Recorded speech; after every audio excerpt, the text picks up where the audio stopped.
Minnesota in probably 20 years. Bring gas. Welcome to Flagrant Howls, a Minnesota Timberwolves lifestyle podcast. And for our weekly hottest takes episode of Flagrant Howls here, Timberwolves lifestyle podcast, we got the sports dad, Judd. We got Dex, our producer. I am Phil Mackey. Tomorrow, Kyle Tigey and a random Wolf of the Week on the podcast.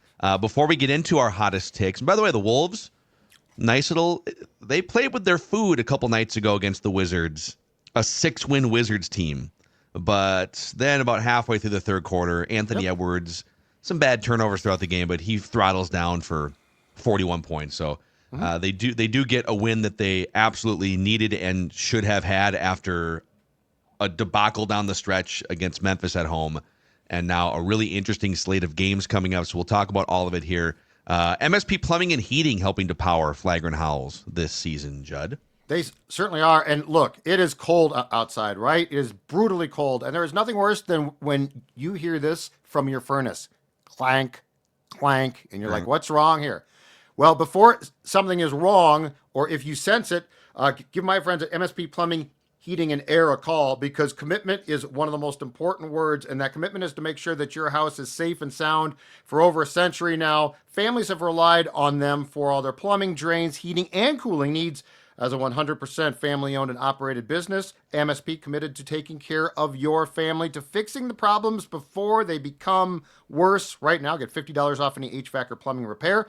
Give them a call, 651-615-4292, or check out their website, callmsp.com. It's that simple. Callmsp.com to make sure that everything is in order in your home. All right. Who wants to start us off here? Does anyone?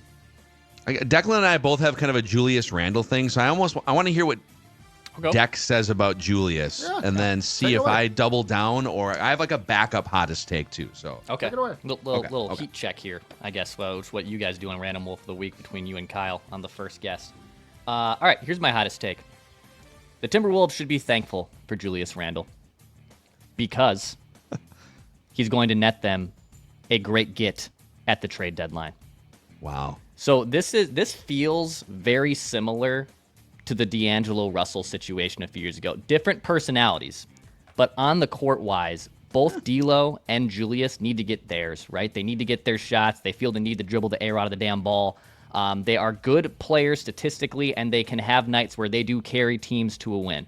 But you're kind of looking around when they were doing the D'Lo thing of, well, we could trade him, but who are you going to get? Turns into Mike Conley and Nickeil Alexander-Walker. Nas been one of the best values in the NBA. Mike Conley, I know, has now hit a cliff, but was a great get for them. They needed his presence, and they turned D'Lo into an incredible asset for them to help build something to go to the Western Conference Finals a year ago.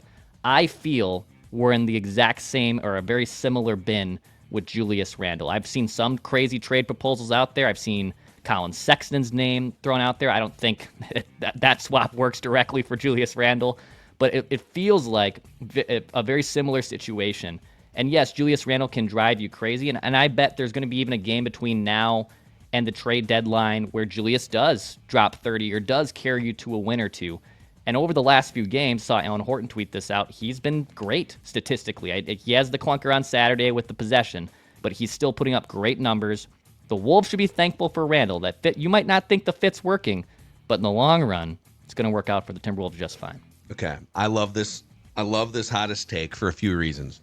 I think I will say the one area where I disagree a little bit is I don't know that it really matters. Like the next week or two or whatever, 3 weeks until the trade deadline, he is who he is, and scouts know his flaws and Pobos know his flaws. He's also a really talented player.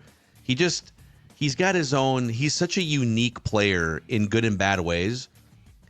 There's really not another dude like him where talent-wise, boy, that dude, he's like a 7-footer almost who can dribble, and he can also kick the ball off his leg in key moments. Can he dribble all the time? But he actually is, like, for most 6'10" players and taller, like a pretty good ball handler. And he's got 3-level scoring range, and he can pass, and he'll lead you in assists on certain nights. He'll also get way too ball hoggy, but teams know all of that stuff about Julius Randle. The point Dex made about D'Lo is where I'd love to dig down on here, because even though different positions, different players, slightly different personalities, Dex is 100% right. Those guys are both, I need to get mine first, and then like if I can weave in with the rest of the team a little bit, that's my second thing. But I want my 30 million. I want to get my box score.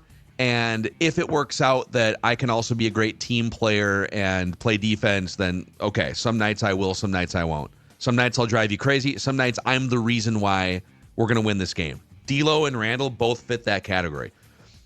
Both guys were going to become free agents, right? Both guys had, I think D'Lo even had the player option on the end of his contract, which he exercised, right? He exercised and went back to the Lakers. Yep.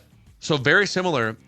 And in the moment, with weeks leading up to the deadline, we were all kind of at our wits' end with D'Lo, but also thinking, there's no way you're going to get anything for him. Like, who's going to take D'Lo? And sure enough, Tim Conley, in the middle of the night, right? He's working the phones, the texts, and that dude winds up spinning D'Angelo Russell into Mike Conley, who's been the Wolves don't get to the next level and flirting with the 1 seed and getting to the Western Conference Finals without that version of Mike Conley. This version is a little bit over the cliff, right? But that version, and then Nickeil Alexander-Walker. So to that point, if you can get those things for that version and that situation of D'Angelo Russell, what can you get for Julius? Or do they decide, hey, we really we don't have any other big bodies. It's too risky. We're trying to do some damage this year. Let's ride it out and see what happens. But it's, as we laid out and as Dave Moore has laid out on his podcast, it's so risky to go past the trade deadline, get into the offseason, and allow Julius to dictate what happens with that player option. Because if he exercises it, now you're stuck. There's no way you can bring back both Nickeil Alexander-Walker and Naz Reid. And if you're Naz Reid, even if the Wolves say, hey, we'll let Nickeil go, Naz, we're going to keep you. If you're Naz, you're like, well, I want to start and play 30 minutes. Well, and you probably should actually start if you're Naz. So the most interesting difference between D'Lo and Randle, though, from a Tim Conley standpoint, is, first of all, if the Randle trade was made with the intention of trading him, you're fine. But if it wasn't made with that intention, D'Lo was Gerson's acquisition. So there was no feeling of, I traded for this guy, it's going to work. Basically, Conley was in the catbird seat, which is, D'Angelo, see you later, bye. If the cat trade was made with the intention that, Chris Finch worked with Julius before and we're going to make this work, are you going to bail on that now? And because there's some pride there. So that to me is the biggest difference. You weren't tied to D'Angelo at all. If you feel like you're tied to Julius, can you basically look at this now and say, you know what? Okay, it's not working like we thought. Where both of those guys, where D'Lo and Julius both should have come with a warning on their boxes, was this: both of them are not Gobert friendly. Both of them are not Rudy Gobert. And for better or for worse, when you made that trade, when you got Gobert, when he walked in that door, you had to find guys that were willing to play with him. D'Lo did not, mocked him privately, right? And Julius definitely has some hesitancy about playing nice there. So I do think that is an incredibly important part of the similarities between those two players. Yeah, and okay, a couple things off this. It took Cat. Some of it's is it a lack of willingness, or is it just it takes time to adjust to playing with a dude like Rudy? With D'Lo, it was a little of both, but it was lack of. I mean, like you said, there was reports after he got traded that stuff kind of leaked out that he was openly mocking the guy and making fun of the fact that he, stuff that we get driven nuts by too. Yeah, it sucks that he can't catch a pass in traffic. Well, he's still your teammate. He's still really good at certain things, and you got to find a way to make it work. Right. Julius Randle, when he is on the court with Rudy Gobert so far this season, they are that pairing together is a plus. They're a plus 2 points per 100. The first year of Cat and Gobert was a minus, and they were and now Cat got hurt and whatever. Right. So it's not a perfect fit, and will those guys on the court do clog things for Ant? But it is working better than Cat and Gobert were working, and certainly Naz and Gobert in that first year was a total disaster, and the second year it clicked. But I think Julius was always supposed to be a transition piece. It wasn't, we're going to make this trade for these pieces, and that is the finished product on a team we think can win the NBA title. I think DiVincenzo was a multi-year piece that fit the window. You get that first-round pick asset, which, by the way, right now, the Pistons are on a run here this season, and that might be great for the Timberwolves if that pick conveys. But I think Julius was always supposed to be a transition piece to get from A to B to C in another trade. On the D'Lo front, too, you bring up a good point about when Gerson Rosas made that initial move to get D'Lo in, it helped the Wolves go from a non-playoff team to a competitive 46-win team. They needed D'Lo to get from here to here. Well, the playing game, too, he saved their bacon. Yep. And then they needed Conley to get from here to here. Yep. But there was some buzz that Gerson actually thought, because Gerson came from those Rockets teams, those three-point shooting, James Harden, super high usage James Harden, and a bunch of dudes stretched around the perimeter. He had a vision that D'Lo could be that super high usage player. Yeah. And then, of course, they drafted Ant, too, and they were going to see how he came along as a 19-year-old. But it just became evident that, there's not. James Harden in his prime and D'Lo, vastly different skill sets of players. Yes, sir. A very diet version. So one more thing on Julius. On the player option, I looked this up here on Basketball Reference. So he makes $33 million. There's only 43 players who make $34 million or more in the NBA right now. So basically one, maybe 1.5 guys per team on average make more than Julius Randle does. And his player option is for $31 million next year. And we talked about dudes like Tyus Jones were left with no money. There's a bunch of good players that were left with nothing because of the way the aprons are preventing teams from signing players. Yep. So if you're looking around, you're Julius, and you're saying, all right, I think I'm really good, but am I really going to get more than $30 million a year? Is someone going to give me a 3-year, $90 million contract? Yeah. Or am I better off just taking $31 million and reassessing it in a couple years from now? Then you know what? It's risky, man. Right, but if I'm the Wolves, and I'm Tim Conley, and I think that he is thinking that way and is going to exercise that, I desperately want to trade him because I do not want that dude in the final year of his contract. To me, that becomes a problem. And it's kind of that way now, it feels like. I agree. It might be the last year's contract. You have to kind of play it that way as a player. Make sure you get your 20. I feel like he's a guy who wants to get to use your words, before the fact, and now contractually, he really wants his. Yeah. So, good points. Okay, my hottest take. We covered the Julius stuff there, so I'm gonna give you this one. The Timberwolves have turned the corner. You may not think so because of what happened in the fourth quarter against Memphis, and they had a 3-game losing streak to start the month of January. They've actually had 4 3-game losing streaks already this year. They didn't have one until the Western Conference Finals. But the Wolves have turned a corner. And I think the 4 seed, positive Phil, is in full effect here. Right? I'm not letting that Vikings playoff loss bring me down. I'm not letting the fourth quarter flipping off officials, go to work, Twitter, drag me down. Go to work, comment section.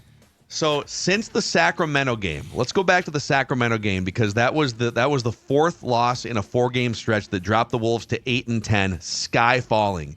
And Anthony Edwards called his team out. And Anthony Edwards has some growing up to do too. We've documented that. But he called his team out. Since that calling out, and the Wolves then immediately responded with 4 straight wins, the Wolves are 13-8. 13-8. And there's been some real buzzkill losses in there too.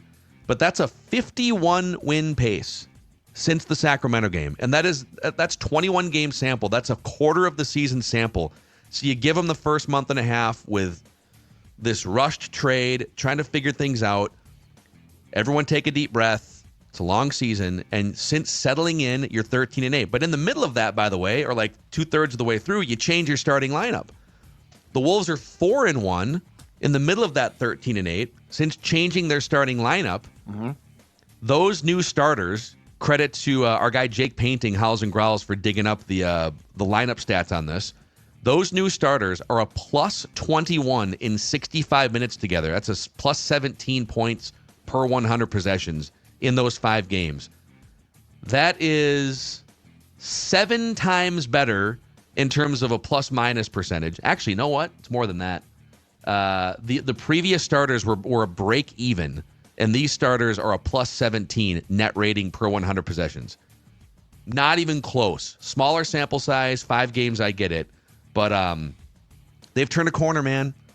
21 games, 51 win pace, better starting lineup, better situation for Conley coming off the bench, and Rob Dillingham on a rehab assignment is going to be back as an option for a secondary ball handler. So I'm not saying they won't have another buzzkill loss or two. I'm not saying that, like, this upcoming stretch of games, too, you got a desperate Golden State team. Then you're playing at the Knicks. Cleveland is the best team in the NBA. The weekend is really Memphis, interesting. Dallas. The next 6 games are like gauntlet Back city. to back at the Garden, and then And here Cleveland. against Cleveland. Yeah. Big boy time. So they might stumble a little bit here, but I'm saying overall, like, they have found something here. Yep. Not on the level that Cleveland has, but they have found something here that looks more like a 50-win team than it did the first month and a half. They have turned a corner. That leads into my hottest take perfectly. If the Wolves are a play-in team, or, God forbid for their sake, worse, it will be because of one problem with Chris Finch, and it has nothing to do with anything that happens on the floor schematically. Chris Finch is too loyal. Chris Finch is too loyal. They finally made the starting lineup change, and it took too long. DiVincenzo needed help to break out of his funk, and it was as if they said, but Conley has to start. Conley has to start. What about Mikey? What about Mikey? Mikey's 37. He is old enough to know that, you know what, he is not near the same player that he was a year ago. The other thing, too, is I contend that Mike Conley probably made it as easy as possible by perhaps suggesting that move. But when you look at, and we talked about this on Flagrant on Monday, when you look at that last play drawn up against Memphis, and I know Ant went off script, which was the biggest problem, but when you look at the fact that Mike Conley was on the floor, Nas was not, and ideally, it sounds like that shot goes to Conley. What are we doing here? This isn't 2023-24. Chris Finch is, we talk about this. Dillingham is coming back. Okay, but until you play him, I don't care. Like, if he's just going to sit there like a lump, who cares? So I honestly think, and it's a credit to Chris Finch as a human being. We're the same age, born around the same time, both incredible humans. But guess what? You can't be this loyal. You have to, A, develop players, and B, Mike Conley, there are times he should play, and he is really good for his team, but he ain't the same player he was a year ago. Naz Reid needs to play more. There are times Julius, and they finally have started late in games at times when he's not playing as well, to take him out. But every move like that feels like an act of God move. Chris Finch needs to be a little bit less loyal to the guys that he feels he should play, and more loyal to the product on the floor to give his team the best chance. All right, I'm gonna micro argue with you here a little bit. I agree generally that let's be open-minded for. I mean, Memphis just came in with a second-round rookie who started 34 games, locking down your best player, and then Zach Edey is in there playing huge minutes and doing everything. So, agree with general premise of no one's saying like bench Conley forever or like, but let's look at some of the incumbents, reduce a few minutes low. When Dillingham's back, especially, Terrence Shannon Jr. is out with like, what, a foot or whatever it is. Yeah, 2 to 4 weeks. I expand it to 10, maybe 11 sometimes. Memphis played 11 dudes in a rotation at Target Center. Sure. But on the final play, I'm actually more offended that Rudy Gobert was out there instead of Naz Reid. Okay. Because I don't know that there's any benefit. If he gets the ball, they're going to hack him and say, cool, dude, hit 2 free throws to tie the game. Hey. I just don't know that it's almost more dangerous to have him out there Okay, he'll set a screen. Well, like Nas can set a screen. But the reason they had Mike Conley in the corner and Dante DiVincenzo, they wanted their two best corner three-point shooters on the floor. Mike Conley, and this is what happens with old dogs. Like Ray Allen got old. Guess what he could still do? Hit a corner three with the NBA Finals on the line. Mike Conley is still hitting corner threes at a 42% clip. So he can stand there and stretch a defense and hit a corner three. Nas on the season, only 34% corner threes. He's better kind of at the top of the arc. So a nitpick in that situation, I'm fine with Conley being on the court because he's one of your best corner three-point shooters. But the Gobert thing then makes sense. I'm just saying that your general premise, I feel there's a loyalty here being paid off that I think ultimately hurts your team. Yeah, it's something that I didn't see Chris Finch as being like a Tom Thibodeau in terms of how stringent he was about his rotations. But dude, he is different personalities, but he is Tom Thibodeau in terms of who he trusts and doesn't, and how much he's willing to keep starters out in blowout games. I also think he is very loyal to guys, which is, again, a credit. Great human. Doesn't necessarily pay off in wins, though. Yeah. Yep. Dillingham coming back now from the injury is like, you got to see what you have there, man. He's a top 10 overall pick. But you've been saying that for a month plus now. Yeah, and it might look, that's the thing. It might look a little clunky at first because he's a 19-year-old trying to figure out the NBA, but that's part of the reason why your coaching staff gets paid to develop and expedite this process. Can you find some room for him? And your Grizzlies point is spot on. Yeah, dude, they got 11 guys out there. And don't you think some of it, too, is by the end of the game, Ja Morant, who is when he's out there, he's a super high usage player. He gets knocked around in the paint. He's a small player. Well, he's playing like 28 minutes a night instead of 36. Mm-hmm. It's keeping him fresher. Now, maybe they ramped that up because he missed a bunch of time last year, but it can't hurt to try. But they dug themselves a hole. They were kind of a tough spot because you're trying to get these new veterans integrated. There's a political game a little bit here with Julius coming in. You're trying to make it work for him. And also then you find yourself 2 games below 500 and outside the play-in after the first 18 games. It's like, well, sorry, we don't really have time for like 3 young guys to come in and try to figure out how to work in the NBA. But for this thing to work long-term and maybe even short-term, you're going to need more than 8 dudes and a little bit of Josh Minott. You just will. Yeah, well, I think the thing with I think the fact it took so long to flip DiVincenzo and Conley is the type of thing, though. Like, it's just clear that Mike's not the same guy, which is fine. He's old, probably too old. He's too old. But like Dante just sat there, sort of, I don't know, it just sort of festered. He didn't, and it's like, this guy is good. Find a way to highlight him. They finally did, and guess what? I think they won 4 games. Yep, 4-1 since and it should be 5-0. It should be 5-0. The way they played offensively against Memphis, they just pissed that thing away. There you go. If you're at a Wolves game, maybe before the game or after the game, you should just walk like 10 steps across the street to Kieran's supporting Flagrant Howls this season, Dex. Absolutely great pub fare, award-winning tap pours as well. A great selection on tap, great food. It's your game day destination for everything Timberwolves and even Twins related when that starts back up. Only at Kieran's Irish Pub, where every game feels like a win. Go stop in, tell them Flagrant Howls sent you. They'd love to know that. So go to Kieran's, right across street from Target Center on 1st Avenue and 6th Street. Also, Park Dental, downtown Minneapolis and all over the state of Minnesota and western Wisconsin. Over 50 years, Park Dental has been caring for and cleaning teeth in the upper Midwest area. I found a new dentist at Park Dental back in August. I think I'm like February. I'm up for the next clean. So I started creeping around the reviews and comments. I'm not just going to let anyone put their hands on these beautiful teeth. And man, people just rave about Park Dental. Like I'll never see another dentist. The entire staff is amazing. I go out of my way to go to Park Dental, which you probably don't have to too far because in most areas of the metro, you're just minutes away, whether it's work or home, from a Park Dental location. So schedule your checkup at parkdental.com. That's parkdental.com. Okay, look at the schedule here. We kind of touched on it, but You've got Golden State on ESPN tonight.